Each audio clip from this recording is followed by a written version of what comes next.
Okay, between the rock and a hard place, or the fine art of crab fishing. The title Between the Rock and a Hard Place it was a title I came up with for my first solo exhibition. And basically, I wanted to try various different styles, various techniques. So I had the idea of using the shape of a rock and then venture out within that confinement into all the different techniques. I chose the north view of the rock, which I feel is the most imposing, most majestic. And I've been stuck there ever since. So the other part of the title, The Fine Art of Crab Fishing, after listening to Keith, I mean, I don't know much about trees or dragon trees, but about crabs I know a bit.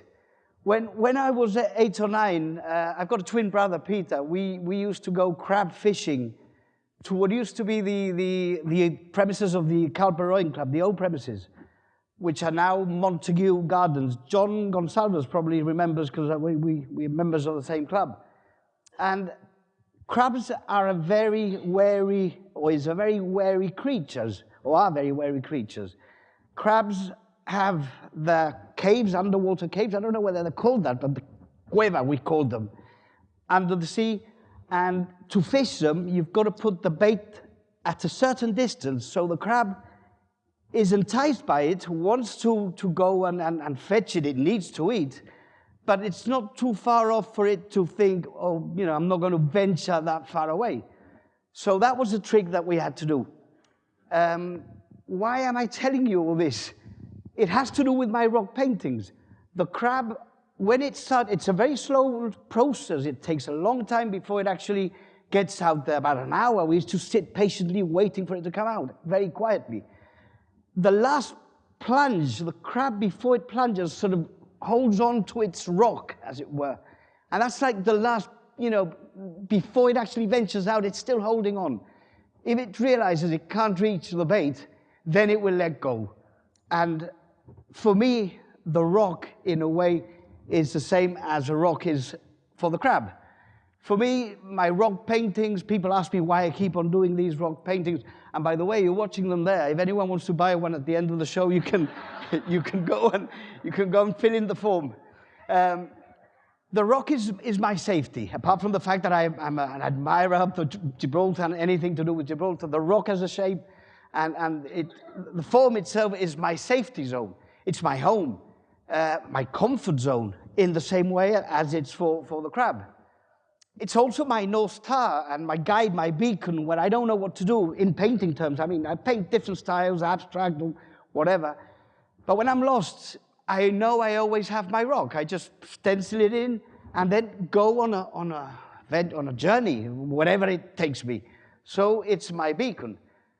Also, I use it in a way like an elastic band. I try and stretch it out as much as I can without losing the form. And when I do lose it, I can always go back to it and start again. So it acts in different ways. But fundamentally, the rock for me is, or rather painting a rock, is not about painting a subject. I'm not, a landscape painter. I don't paint landscapes, even though the rock is a landscape, technically speaking. For me, the rock is the way I experiment my abstract art, and I work on the plasticity of paint. Also, the exercise of painting is a mystical experience. It's something that once I go off on one of my paintings, I lose myself, and I'm not in my body. I hardly go, I forget about fundamental things. I go into the loo, eating, whatever. I'm completely lost. And as I was saying, the rock is my launch pad. It launches me into a discovery. And I better hurry up because I can see the time. Anyway, for me, what happens along the way when I've ventured off is what really matters in painting. The getting lost and not where I'm going to end. That is secondary. I'd like to go into now a topic, a post I saw, I think it was last week in Facebook. And it's relevant to painting and art and everything I'm saying. This artist, not a local artist, has done beautiful paintings of waves. Seems like he's taken beautiful photographs of waves of froth and all that, and then blown them up hugely to, I don't know, 3 meters high, and painstakingly painted it exactly the same as a photograph. It looks just like a photograph, which is the point I want to make. And the comments that I saw on Facebook were probably more interesting than the actual, although they were nice paintings, but for me, the comments what made me think. Things like, now that is art. And a young girl, I think a local girl, said something like, that is proper art and not this splashing paint about whatever. And it made me think, well, if that is art, although I'm not discrediting it, if that is art, then, are we merely human cameras? Is that our job as artists, to just represent faithfully what's there, or are we about something else? So this brings in, issues of technique versus creativity. Is how do we measure art? By, if it's technically good, then it's a brilliant work of art, and the rest is rubbish. So I want people to start thinking about these issues. And for instance, do we admire art just for the technique? Is a technically good painting good art? So those are the issues I want to bring up. And to home in the point, I always compare art to music. I love sort of seeing how both things work similarly. For instance, Albert Hammond. I remember seeing an interview a while ago where he mentioned that he only used a few chords. He wasn't a technically very good guitarist.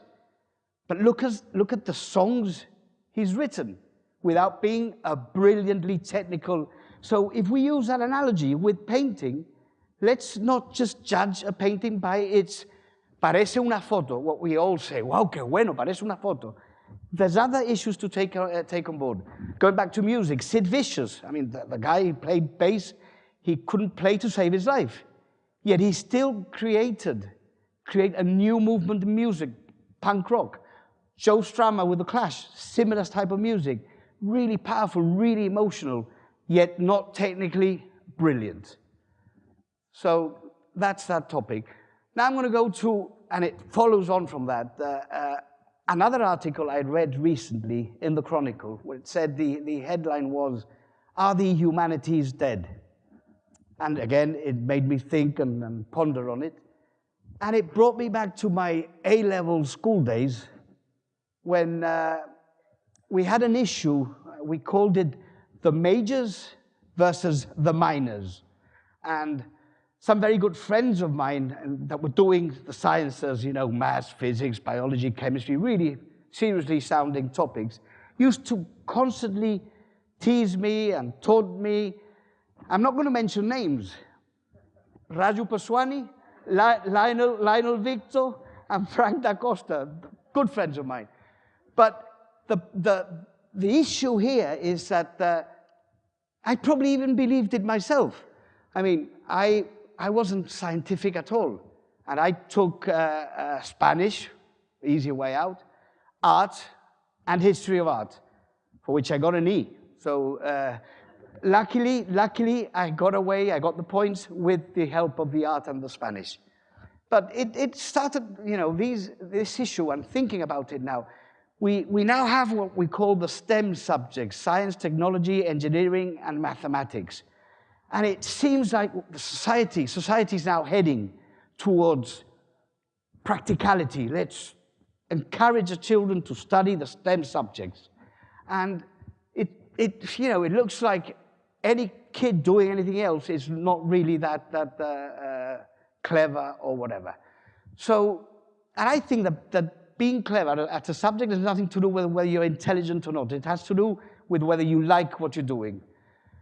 But anyway, I understand that one has to be pragmatic, and I'm like a crab, so I always try and keep a sight on reality and fundamental issues.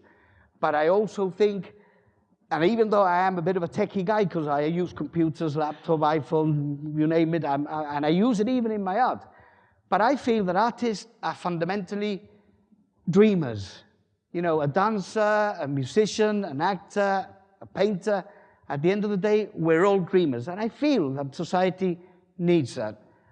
I'm going to go into a quote that someone I admire, Brian Eno, musician, recently said. And he defining culture, he defined culture as everything you don't have to do. Culture is everything you don't have to do. I don't know where that leaves the Ministry of Culture or the Culture Agency, but basically that's what he says. And I understood it straight away, and I love that quote. What it means is once we have our main concerns, food, clothing, and shelter covered, before that we don't even think about art or anything. We just need to eat and survive and get out of the cold. Once we get to that point where we're covered, I mean, just look at the cavemen and who decorated themselves with seashells or whatever. So once we're past that point of getting over the major needs, that's when we start to embellish things, decorate things. We all have it. We're all, in a way, I mean, if it weren't for that, we wouldn't have designer food, designer clothes, designer homes, Tommy Hilfiger, Dolce & Gabbana, Heston Blumenthal. None of that would happen. But we do have that tendency to embellish. And it's in our nature, regardless of whether we are practical or pragmatic. There's also another question that he mentioned that I mean, there was a conference of scientists and they were asked which is the most fundamental scientific question nowadays, or one of them. And one of them came up with something that I really, really pondered on. And it's, why do we like music? I mean, something as simple as that. This has nothing to do with the theory of relativity or anything like that. Why do we like music? We all dance to it, we all sing to it, we all enjoy music. And it's something that has not been answered yet, but we all do. So it boils down to the fact that we all make, and we all are aesthetic creatures. We all make different choices to do with art. I mean, when we dress up in the morning, we choose a color of shirt or a color of socks or something to wear that we feel is visually attractive or nice. Pick up any magazine, switch on the TV, everything, all the adverts are to do with driving a nice car, wearing beautiful clothes, eating wonderful food. So it's all behind all that, and I work in advertising, and I know we work on desires and people's needs and hopes, and so. But behind all that, there is an artist, there is a dreamer, someone who has to dream. And now to sort of round off, for me, art and culture is like child's play, a child playing, and we all know that it's important for children to play to develop. When a child plays, they play at let's pretend. Let's pretend this stick is a gun. Let's pretend we can fly. And basically that means let's imagine. That is, John Lennon said it, that is the main human trick. The ability to imagine, to empathize with others, to feel what the other person is feeling, to think ahead. Playing is tantamount to dreaming, and it's what gives us the ability to invent new things, invent a new world. Where would we be without Steve Jobs or the guy that invented the internet? And I found out this morning it was Tim Berners-Lee. But anyway, where would we be without a dreamer like that who had thought of something that wasn't even thought of or nobody had even pondered on? To finalize, humanities, science, technology, humanities, art, that dichotomy, they're two, for me at least, they're two sides of the same coin. And that's my only way of understanding it.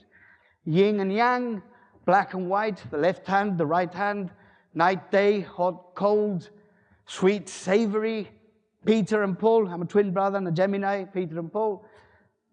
The dreamer versus the pragmatist. That is the two sides of the coin. Steve Jobs versus Steve Wozniak, who was the techie guy out of the two. Architects and engineers. We need both. We all have to be dreamers.